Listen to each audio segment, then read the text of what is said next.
షర్మిల గారు నిన్న మీరు చాలా రోజుల తర్వాత విజయవాడకు వచ్చి ప్రెస్ మీట్ పెట్టారు. నిజంగానే ఆ ప్రెస్ మీట్లో మీరు అనేక విషయాలను, పాత విషయాలనే మరీ మరీ మాట్లాడే ప్రయత్నం చేశారు.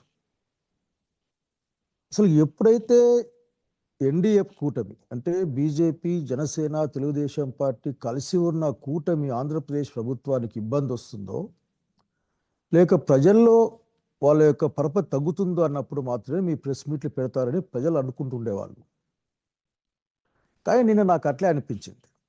ఎందుకంటే వక్త్ బిల్లుకి అసలుకి ముస్లిం మైనారిటీ సోదరులకి ఒక విధమైన అన్యాయం చేస్తూ, లేక వాళ్ళ యొక్క ఉనికినే ప్రశ్నించే విధంగా రాజ్యాంగానికి వ్యతిరేకంగా జరిగే ఒక ప్రక్రియలో తెలుగుదేశం పార్టీ, జనసేన విధానాలను ఎండగట్టాల్సిన సమయంలో మీరు మరొకసారి ఒక ఒక టెక్నికల్గా